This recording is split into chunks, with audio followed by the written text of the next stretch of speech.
a chasima, and a gomar chasima teva, and a shono teva umsuko, lo nu'ul chol Yisrael, and welcome to our program.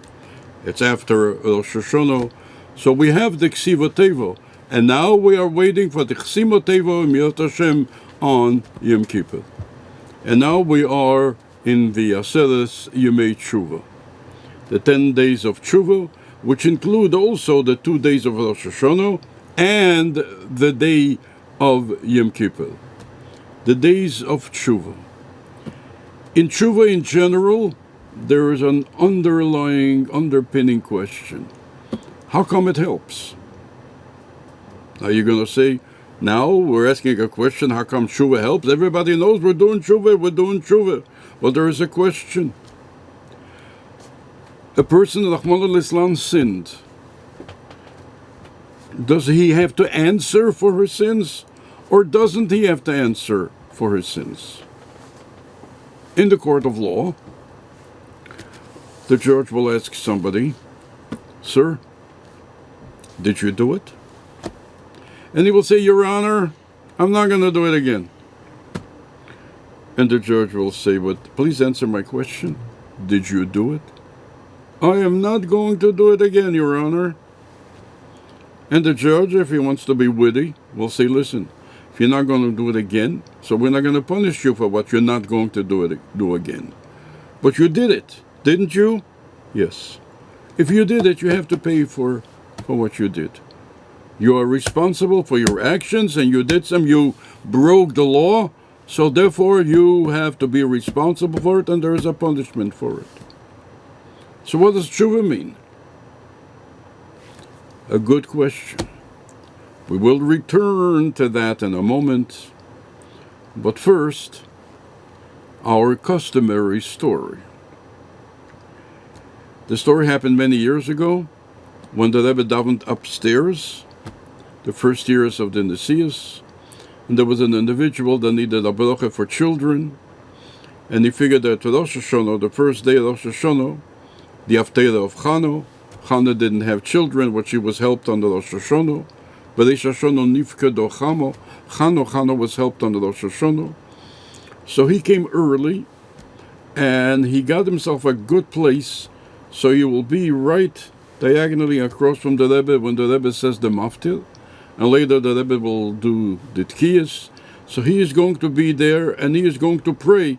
Before the Rebbe does the Tekies, when you're still allowed to pray with your mouth, before the Baruch, he will ask for a son.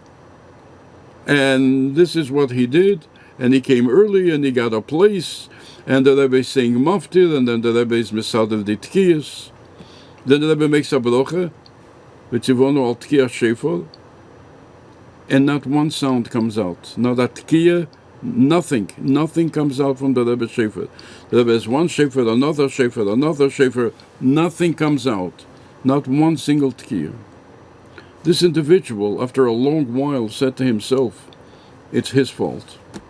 He's standing here, and he's praying for a son. And there are difficulties with that. And because of that is stopping the Rebbe from getting the Tekias. So after a while, he made a decision that he is giving up on his own prayer, and he's going to leave his position. He's going to go further away, so that the Rebbe can sound the shofar. And so he did. The moment he left, the Rebbe took the shofar, and Tekiah, Shvolim, Teruah, Tekiah, everything went smoothly. Later on, this individual said to himself, what did I do? I gave up my personal blessing. Yes, I did it for the Rebbe, I did it for the community, but what about me now? Now I have nothing. And he cried very bitterly that now he has nothing. The Rebbe, however, saw what this individual did. He gave up his own blessing for the benefit of the Rebbe and for the benefit of the community. So the Rebbe gave him a ben zochor that year. When the child was about 1 year or 2 years old, he took the child on his arm and he went for Keshel Baruch. When he passed by the Rebbe by Keshel Baruch, the Rebbe says to him, "Das ist der Sohn von Tekies? Is this the son of Tekies?" He got so excited from what the Rebbe said that he dropped his son. Yeah, Baruch Hashem, everything was fine. They picked him up, everything was fine. But he got so excited from the words that he lost his balance, so to speak, and he dropped the kid. Later picked him up, everything was fine.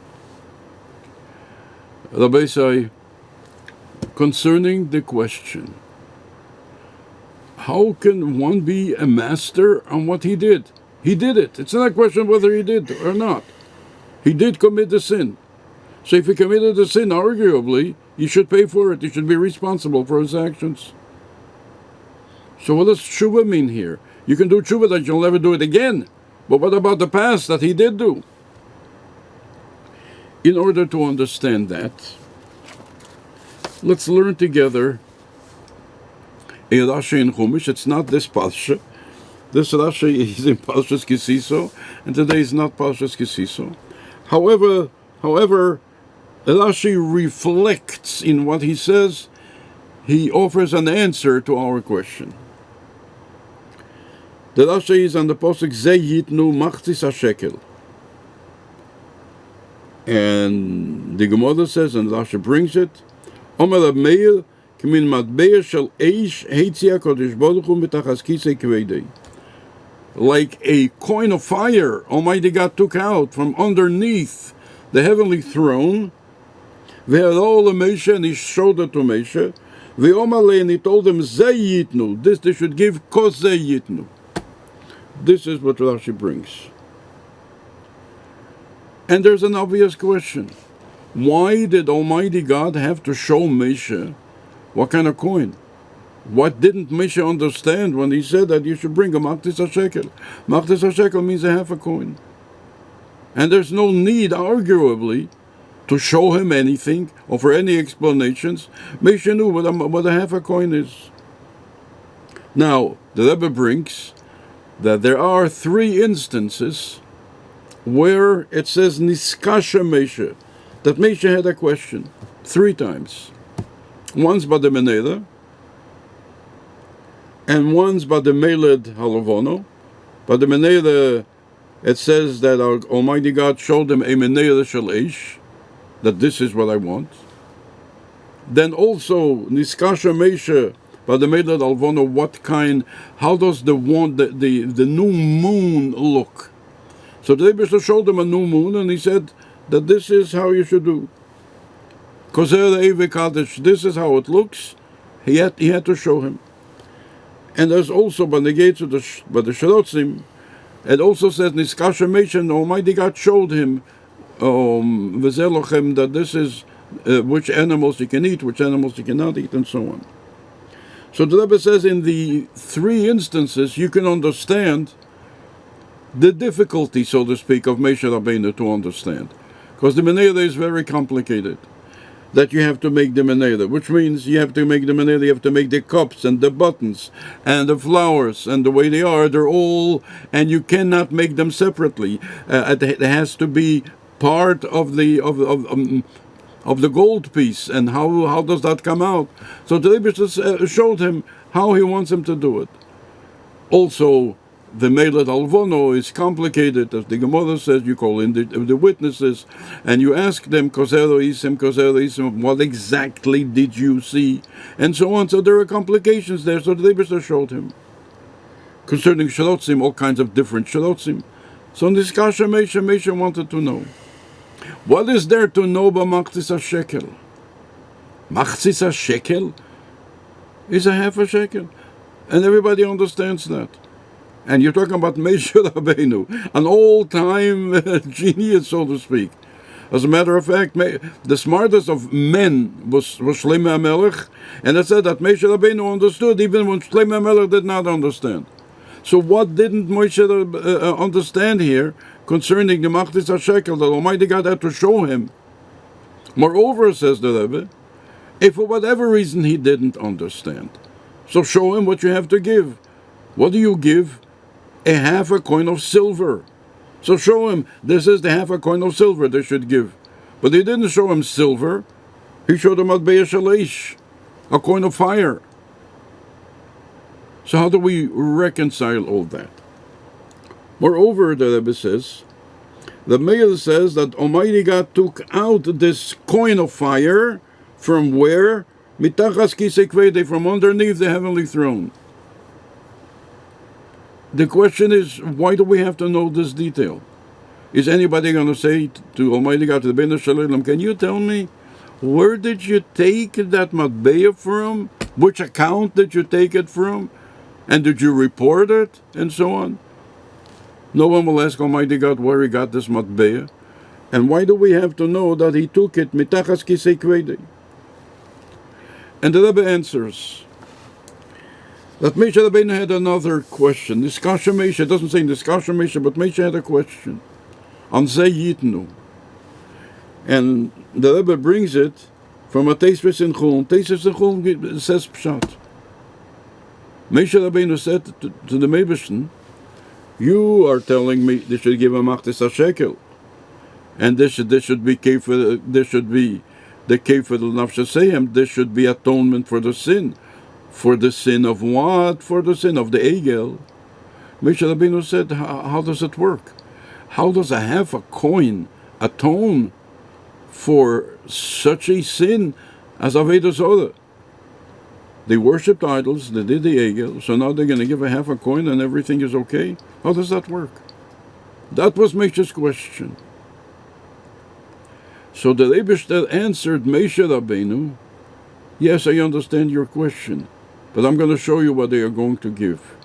They are going to give matbeya shel eish, not a coin of silver. Yes, technically we have to give a coin of silver, but what's behind the coin of silver is a matbeya shel eish, a coin of fire, the fire of the neshama of the Jew. So what he's doing now, he's doing tshuva for the fire of his neshama. And the machtis hashekel is almost incidental. That's what he has to do, what the Rebbe wants. So he has to physically give a machtis hashekel. But it's not the machtis hashekel that atones. That's mechaper. The machtis hashekel itself is not mechaper. It's the matbeya shalish. It's the fire that's behind this giving. That is mechaper. And this is what Almighty God said to Moshe Rabbeinu. It's the fire. Their fire touches the etzem, the fire of the etzem on Shomet touches the fire of Almighty God, and that makes for the atonement. That's what Almighty God answered Moshe Rabbeinu. And why does it say where this coin comes from? Mitachas kisei kvede. Because there's a question. How come tshuva helps? Whether it's a half a coin, what's more, how come it helps in general? And the Rebbe brings a Yerushalmi. It's a Yerushalmi in Makkas in the second Perik. And the Yerushalmi in Makkas in the second Perik, in the seventh halacha, says, are you ready for this? Shoalu la chochmo, cheitei mahu onshei. They asked Chochmah, a sinner, what is the punishment of a sinner? He sinned. What's his punishment? So Chochmah answered, Chatoim til defro. They should be pursued by evil. They did evil, they should be pursued by evil. Shoalu la Chochmo. They asked Chochmah, Cheitei ma'o onshei. What do we do with a person who sinned? And Chochmah answered, Nefesh hachitas hitomus. The sinful soul should die. He transgressed. He did avelis. He crossed the line, so let him pay the price for it. Nefesh achitas. Or there's another expression, Nefesh achitas mateyalo, what's going to happen with this individual who sins? But they weren't pleased with these answers. Shoalu le'akodesh baruch hu, they asked Almighty God, what would happen with a person who sinned? What do we do with him? What's his future? And the Rebbe should answer these other words, Yaseh tshuva v'yischapedli. Let him do tshuva. Now, midas adin, the measure of justice is going to come and scream, Rebbeinu Shalom, this is not fair. If you don't want to punish him for the future, because in the future he's not going to sin, we can understand that. But for the past, that it's the things that he committed. Something that he committed, he should be responsible for his action or for his actions. Now you're saying he's going to do tshuva and everything is going to be removed? How can that be? The answer is it comes mitachas kisei hakoved. This is an appropriation that comes from underneath the kisei hakoved. Midas adin can't get there.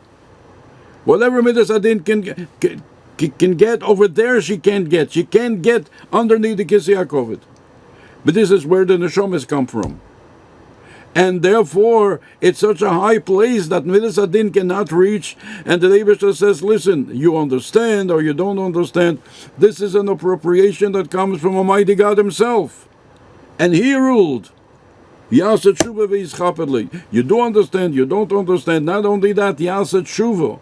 If he does tshuva, then he's not only the master of his future, which everyone can be the master of his future. You do the right things and you don't do the wrong things. Here he becomes the master of his past, and he can remove his past by doing tshuva. And as it says in the Alter Rebbe, that although you can do tshuva a whole year, especially Dirshu Hashem be'imotzi k'ra'u be'yesikodev in the Aseres Yemei Tshuva is the right thing, and then the tshuva was nischaper immediately. And it's all the Rebbe to help him. And the Rebbe said already many times that over the years there isn't a Jew that didn't have a Hirul Tshuva. Even if he sinned after that, but he had a Hirul Tshuva. So the Jews did Tshuva. And we live in a difficult time. That when difficult things happen, everybody makes a cheshbon. And Jews did Tshuva. Vasidin Yisrael, says the Rambam, Las Tshuva b'seif gelusum, and the Rebbe said also that happened. Umiyad heini golin. So now, in Aseres Yemei Tshuva, we'll go in Emirat Hashem to a Chasime, on Agmar Chasime Teve, Ushnas Geulai Ba'o, and the year of my redemption, says Almighty God, reached. Not only the redemption of the Jewish people, we say to Almighty God, Rabbeinu Shalom, this is a wonderful deal. If you send us Mashiach Tzidkenu Tekef Umiyad Mamish, not only are we going to go out of Golus, you are going to go out of Golus, because you are in Golus together with us. So now we are going to go out of Golus together. Gesundheit und Freilichkeit. Uva Golo de Dan, uva Simcha uvtur livov, uva Teva Nira ve'aniglo, lemata me'asarot tvochim, uva Chesed, uva Rachamim, v'tekef, umiyad Mamesh.